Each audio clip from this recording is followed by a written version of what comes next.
Record pa pala. Okay. So again, we are now in Big Picture in Focus ULOC. Apply Excel commands in making accounting reports. So the first one, the first topic here is customizing the quick access toolbar. So asa ni siya makita katong nasa ibabaw kani. Okay. Sa Excel is katong yes po same man gyapon ni sila no. Kani sila. Okay, kani nasa ibabaw. Kani shortcut kumbaga. So in this case, you are to discuss niya by default the quick access toolbar is located in the left end of the title bar. So left end of the title bar ito po sila. And display the save, undo, redo buttons. Usually by default, it would give you the save, undo, or redo button. You can actually change the location of the quick access toolbar and customize it to include commands that are usually or frequently used. Okay, so the question here is how to add command in the quick access toolbar and how to remove the quick command in the quick access toolbar. So madali lang po. Okay? So parang shortcut lang po dito siya. It's because right click ka lang. Like for example, right click lang. So as you can see, let's have this. Try daw sa Excel. Saan ba yung Excel? Ito. So this was the Excel as set na ko kanina, no? So in this case, like for example nga, ito, okay? Gusto mo, lagyan mo ng, ano ba ilagay natin? Wrap to text, okay? O di kaya merge and cell dito sa quick access toolbar. So what you're going to do, in this one, ito sa merge and cell center, right-click mo lang, and click add to quick access toolbar. Okay, so as you can see, nandun na siya yung icon na merge and center. Okay na. Gets ba, no? And then if you're going to delete this one or remove this one sa quick access toolbar, so these are the quick access toolbar, what you're going to do here is same, pa rin, right-click mo lang, ito, right-click. But in this case, you are to remove from quick access toolbar. Okay? So that is how to add or remove quick access toolbar. Okay? Or how to add or remove icon in the quick access toolbar. Okay ba? Nabay question na ni Dria? Or Yes, napa ba sir. mo no? Yes, sir. Ah, sige. Carry lang. Yes. Yes, sir. Okay, so let's have the next one, conditional formatting. So actually, I think yung Excel commands includes upat at ano sila lima. Conditional formatting, the pivot table. So pivot table used for summary, the text to column, and data validation, I think. Okay, data validation. So apat lang pala. Tama ba? Apat lang. Apat lang. Okay. So let's start with conditional formatting. Okay. So conditional formatting here, it is used when you want to find out different pattern. Okay. Di kaya trends from hundreds or thousands of data in the spreadsheet.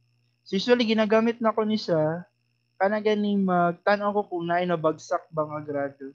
So gusto na ako i-highlight, okay, ang katong mga below 75 nga grade. So akong gamiton is conditional formatting.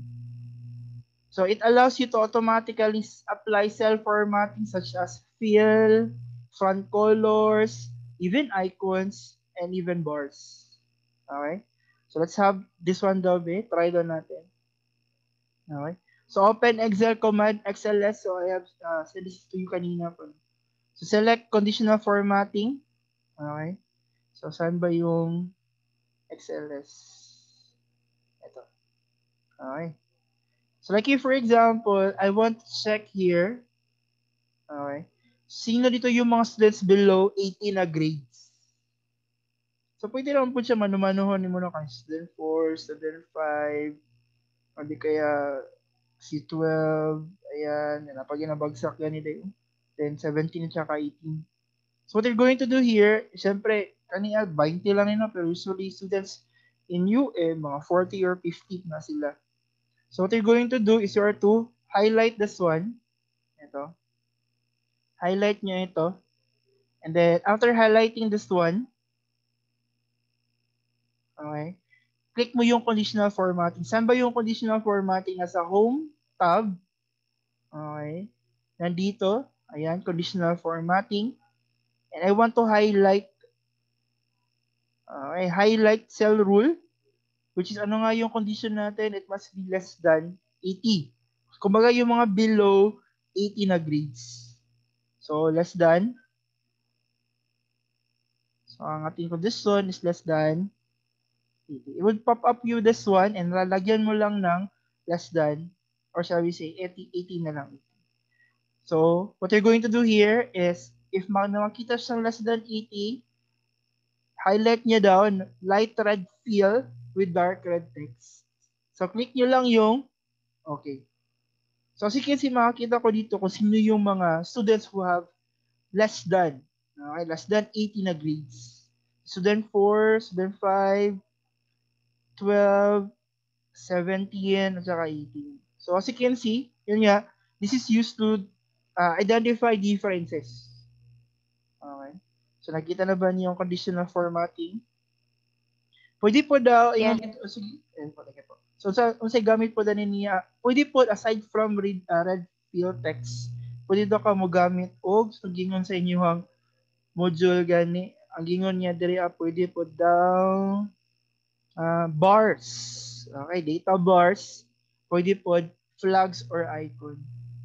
Let's try the data bars. Okay. So like for example, let's have the second quarter grading. Yan, highlight mo lang. Highlight from C3 down to C22. And then click conditional formatting. Let's try to use data bars.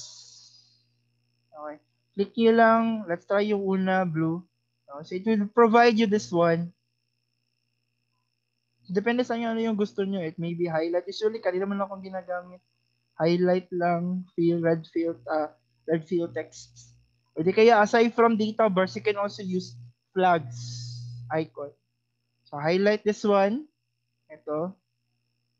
And then, conditional formatting ulit. Saan ba dito yung icons? Ito yung icons. And let's make use of flags. Okay?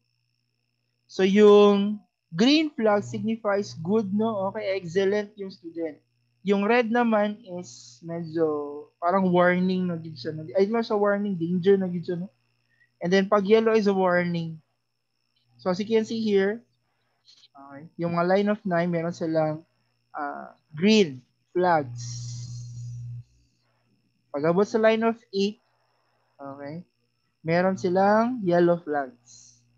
And pag red naman for 82, okay, 75, yung mga less than na gid sila, below na gid sa grade. Okay? So, any icon will do. Kung saan yung gusto po, usually ginagamit lang sa yan kanisa. You want to identify differences. So, question po sa conditional formatting.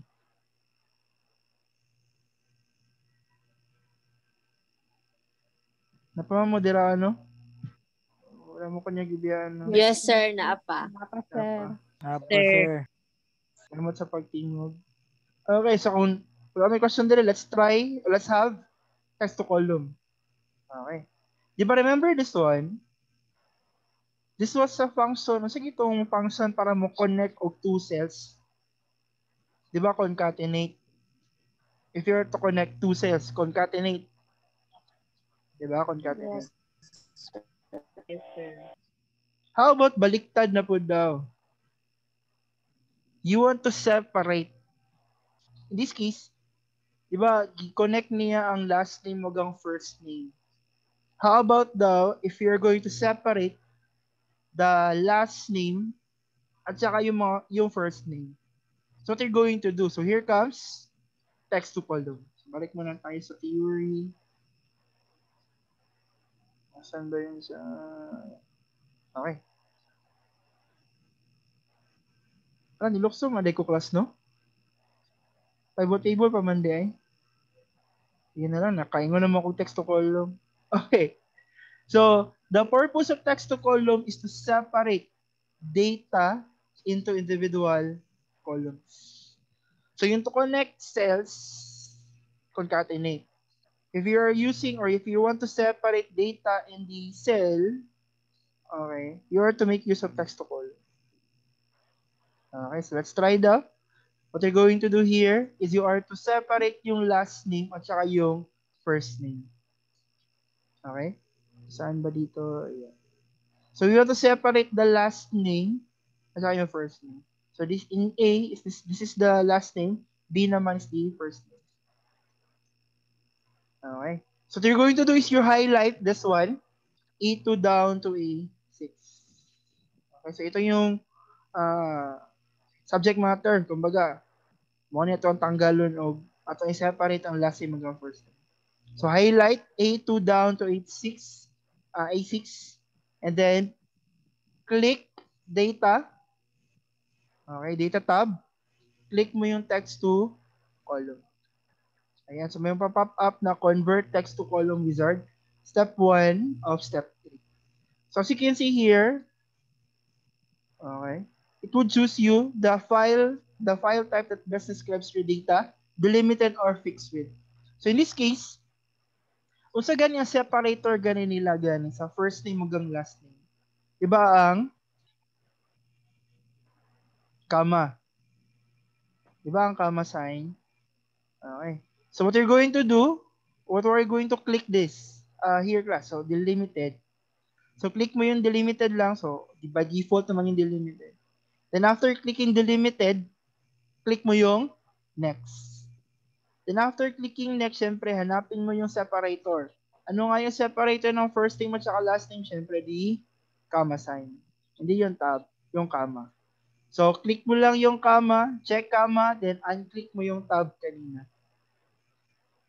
Okay. So as you can see, based sa preview, na-separate na yung first name tsaka last name ni Ma'am. For example, ni Ma'am Chris, no? Lusada and Mary Chris. Okay? Then after this one, after clicking comma, click mo yung next. And then make this as general na lang, okay? Okay lang general, pwede po text. Okay? Let's make this general. And after this one, click finish. And it will pop up with this one. Click mo lang, okay? So as you can see, na-separate na po yung last name at saka yung first name. Okay? So this is how to separate yung last name at saka first name by using text to column. Okay? Question po.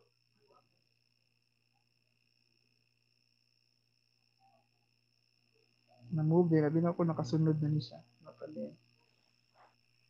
Wala may question pa. Sige, kung wala, next na punta. Sige. Okay. So the next part here is yung na-skip natin. Okay. Yung pivot table.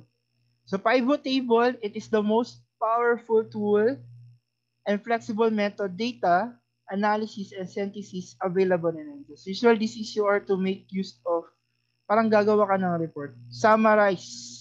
Summarization of data. Okay. So nakita ba niyo yung word, no? Oh. Okay. So, so this one. So open file, Excel commands. What you're going to do pala this one. So gagawa kayo ng summary for the sales ng fruits. Okay. So let's proceed to that pivot table. So open file Excel command. So given siya lang. Kaganina po sa India po na workbook. So Excel. And then select pivot table. So highlight A1 to F9. So saan ba yung Excel? Ayan. Click mo yung pivot table na sheet. And highlight A1. Okay, so kasali yung heading A1 to F90. Okay? Nakita nyo, highlight A1 to F down to the last one, 90. Okay? So after highlighting here, what you're going to do is you are to click Insert, Tab, and click Pivot Table. Okay ba? Naka-follow ba? Yes po. Okay. So may pop up dito, create pivot table. Then what you're going to do is just click lang po okay. And then it would direct you to another sheet na naman. Okay, yung sheet number 1. So as you can see here, makikita niyo mo diri sa right side yung pivot table fields. So this was the heading. Yung product, sales volume, price, sales amount, sales month, cluster, and pivot table. So as you can see here, meron din siyang area to drag for filters, column, rows, and values. Okay, so ano daw yung gagawin natin dito, class?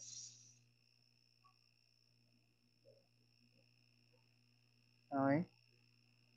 So, asa man to ang... So, after this one, yung pivot table, nakabuhat na mo, create new worksheet for pivot table. We are now in number 7.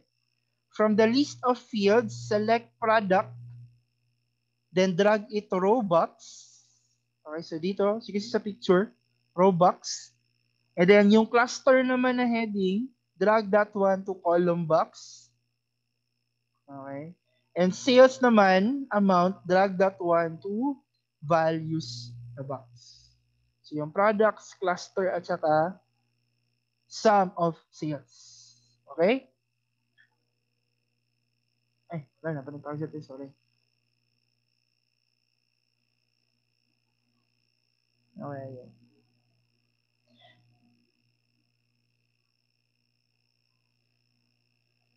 Okay.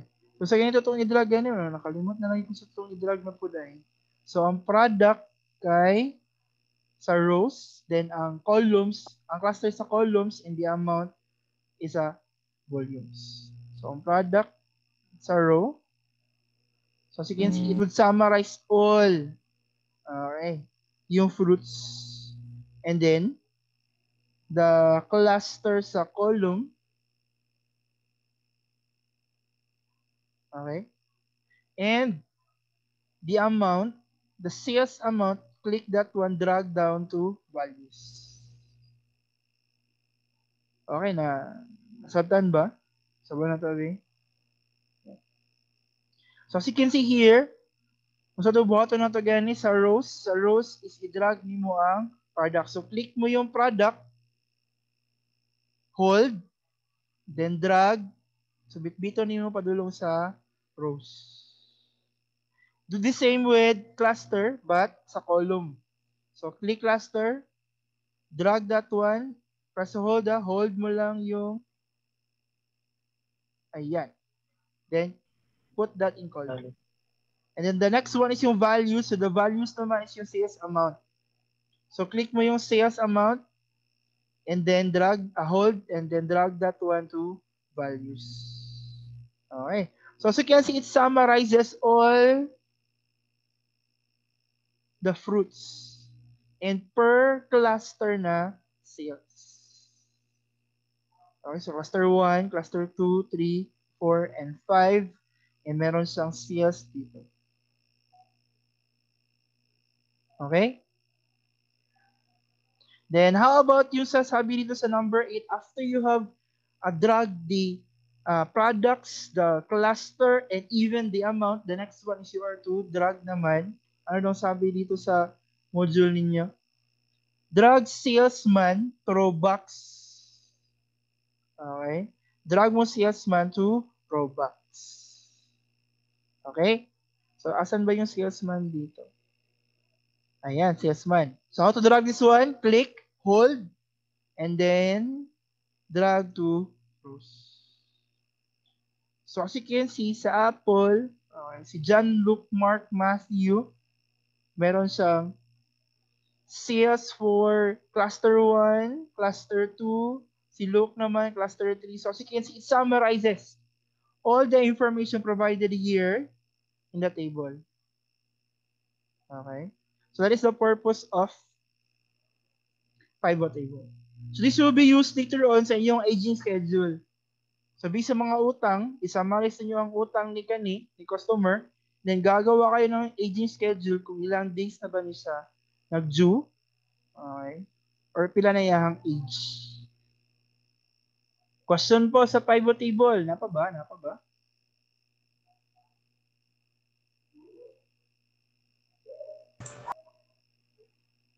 Wala na pala, save your work na pala. Question po? May question? Minyo kay mo diri mga serious step pero gipanggutom na ata mo. Wala pa may question, sir. Ay, wala pa din. Sige na, ikaw may question, sir. Sige. So after this one, how to make this parang proper format na may kama. So di ba sa inyong sa sample na siya ay kama. Okay? How to make this one para merong kama, just highlight the amount and then click mo itong kama sign. Kama style. Okay? So click this one, so it will give you the kama. So unsa gani pasabot pag ingani nga error gani kulang sa og Space. kulang siya spacing. So double click niyo lang, double click, and double click. Okay? So this is the result. The save your work. Don't forget to save your work. So Control S. Every time para meron tayong Excel na Sir, pwede pa pardo na to sa kama, sir. Nalipat ko, sir. Sorry, sir. sa kama, sige. So what you're going to do, highlight lang nimo kani. Kaning mga amounts diri adro, highlight mo lang ito lahat. Highlight. Then after highlighting, go to Home tab and click go to Number. Okay. Then click mo itong comma style. Home tag, Number, comma style. So tingala mo na ay thank you po, Drew. So sige, makita mo na ay mga octothorpe niya, no? Okay. So what you're going to do here, if meron ganitong error, kulang lang siya ng spacing. So, move mo lang ito, or di kaya double click nyo na lang. Double click this one, double click, and double click. Para na siya space, marag di siya kahinga. No? Di siya kahinga. Okay, so Control S. Question? Ano ba may question dire?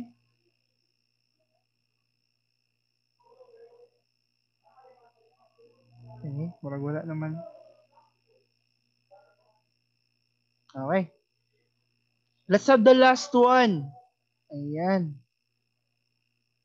Saan na gani? Ay, nilabas ako. Let's proceed to data validation. Okay. So data validation is the purpose of this one. This is to protect the input data. So it is used to control the data to be inputted or to be entered in the or by the user.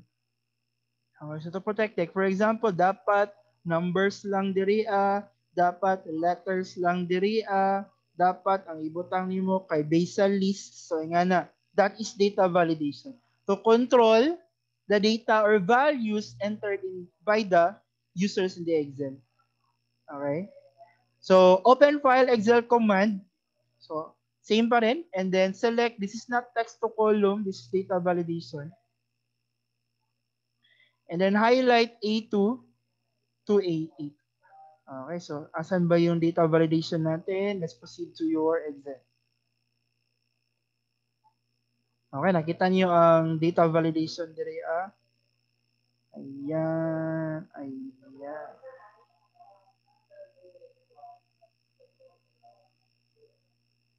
Okay, pakita na to. Okay.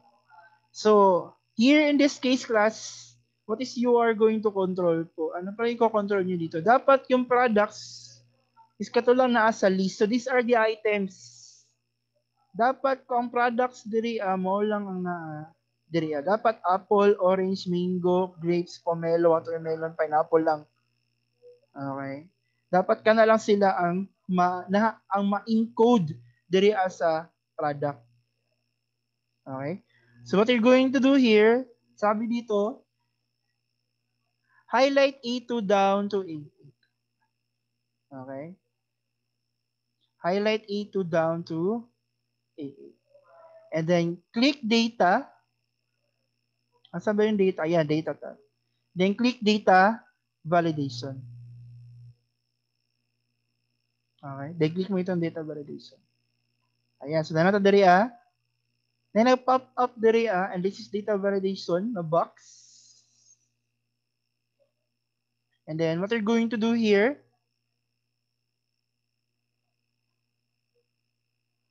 okay? So what you're going to allow, you're to allow only, unsa lang i-allow ganin niya ganin katong nasa lists. So allow only lists. Okay? Allow only in the list.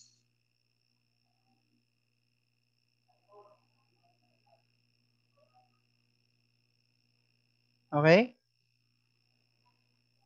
Yes, sir. Okay. So click mo yung source. Ito. Source box is this one. Okay? Dapat ang ma-input lang diri is katong naa diri kaning listahan. Apple, orange, mango, grapes, pomelo, watermelon, pineapple. Okay? Again. So how to click this one? Click nyo lang po ito muna. Ito. Click this one and highlight G2 down to G8. Okay? And then click again this one. And then click mo yung ignore blank. Okay? Kumana ba ito sa settings?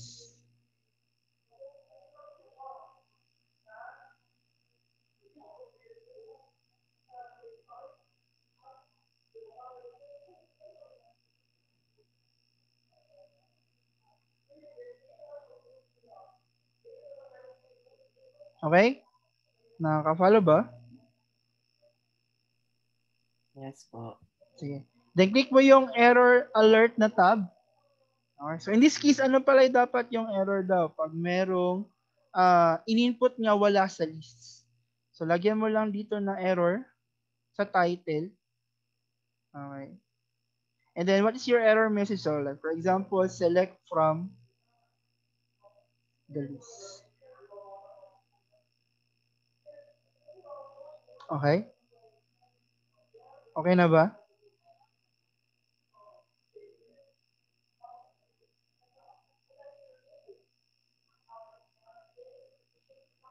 Okay naman siguro. So click nyo lang yung okay.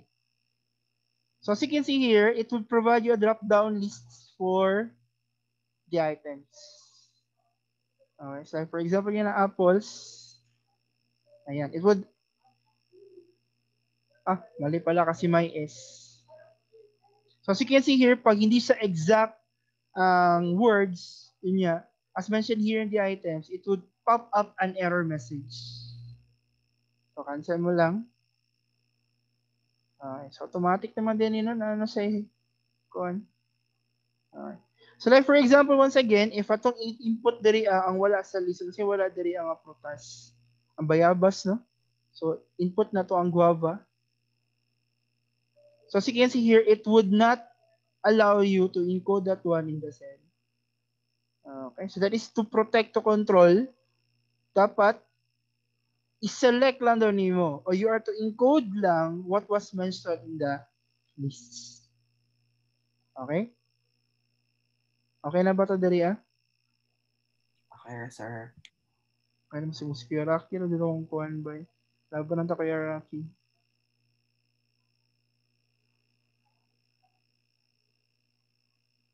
Okay, wala na Jude? Sige lang, din ako mamugos. So the next one, the quantity here. So here in quantity, dapat ang mo-pop up lang, okay? Ang mo-pop up lang diri is ang Kasi yun nasa quantity gani, numbers. Di siya dapat mo accept og letters o even less than 0 or katong mga negative no quantity. So what you're going to do here, class, again, highlight B2 down to B8. Highlight mo ito po. And then, balik ulit sa data. Then, data validation. Okay. Okay, nanamo din ano? Click mo lang again yung settings. And what you're going to do, you are to allow numbers which are greater than 0. So, allow only whole number. And the data here is greater than, kung sa kito gani, dapat greater than 0. So, ang i-allow lang niya are numbers, whole numbers. And in this case, ang data must be greater than 0. So, di siya musugot og negative.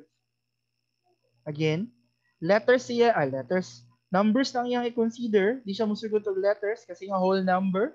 And i-allow lang niya diriya is ang mga numbers which are greater than 0 or bawal ang negative na numbers or with negative sign. Then click mo ulit yung error alert. By the way, humana mo diriya. Ayun na po. Mana. Then before, click mo pala yung Sir.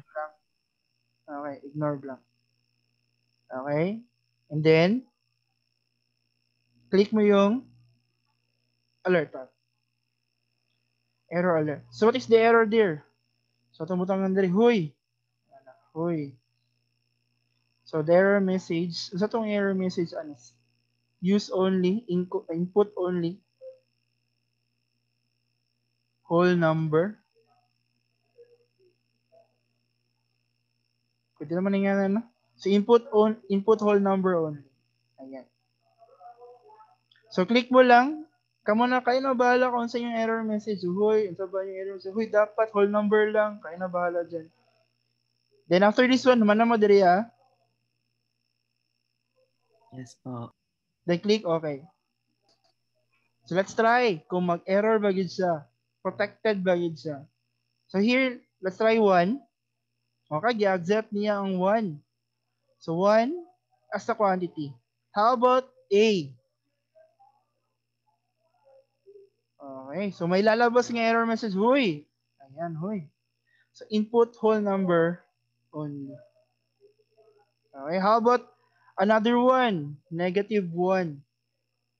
Error ulit. Bakit siya nag-error? Kasi nga input only whole number which are greater than 0. Okay, any question po dito?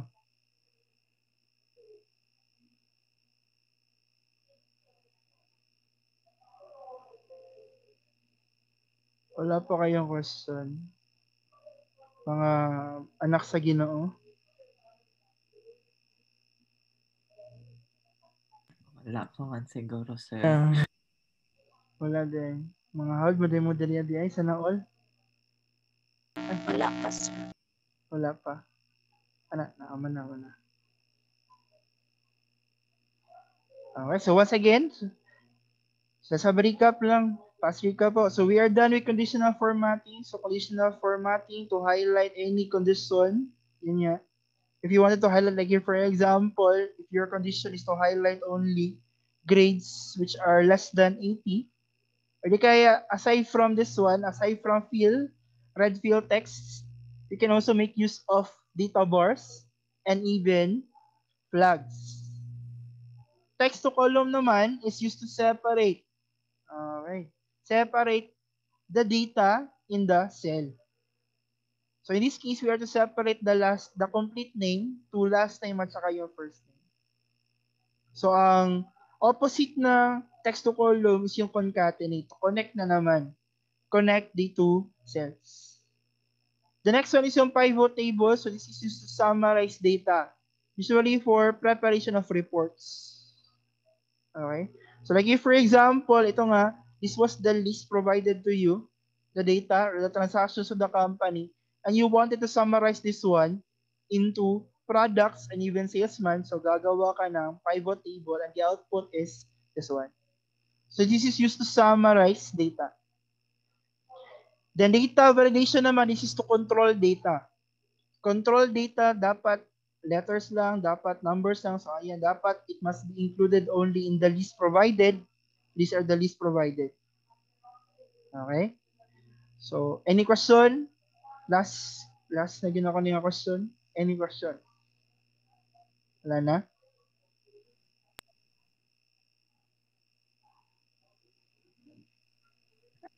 Murag wala, sir. Sige, kung wala na, ay, how'd banday mo dili di ay? Sige, as your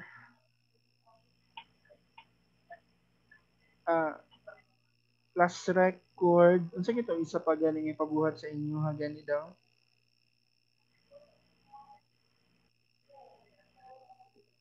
Kani daghan man kay ni ay. Ninyo na siya mamatay kana sa mo mag-exam. Wala Wala. pa, sir. Wala pa.